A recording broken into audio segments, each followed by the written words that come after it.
आज अकोल्याच्या बाजार तळावर खास अकोले तालुक्यातील जनतेला संबोधित करण्यासाठी आले होते।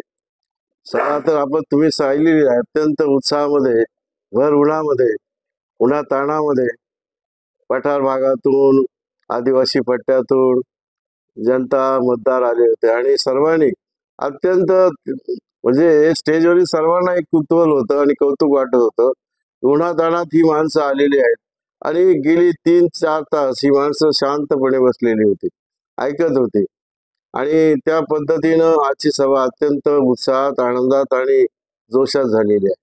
साहेब, एक सर्वांच्या मनात एक प्रश्न लागलेला आहे। सध्या मतदारसंघात वंचितचे उमेदवार तयारीने फिरत आहेत, काय नक्की यांच्या मागे नक्की कोणाची ताकद वाटते तुम्हाला? वंचितचे उमेदवार ना या भागातले, ना इथला जन्म, ना इथे राहणारे मुंबईचे हे उमेदवार आहेत।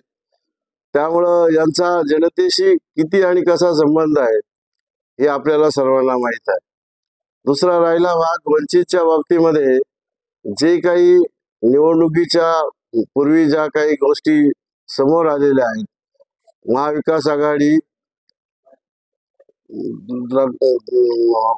विकास आघाडीच्या वतीनं ज्या जागा देण्याचा प्रयत्न झाला वंचित आघाडीला, पण त्या नाकारल्या गेल्या आणि ते जे सिद्ध झालेलं आहे, जे चित्र समोर आलेलं आहे, ते चित्र हे सांगत आहे की ही वंचित आघाडी म्हणजे भाजपची बी टीम आहे।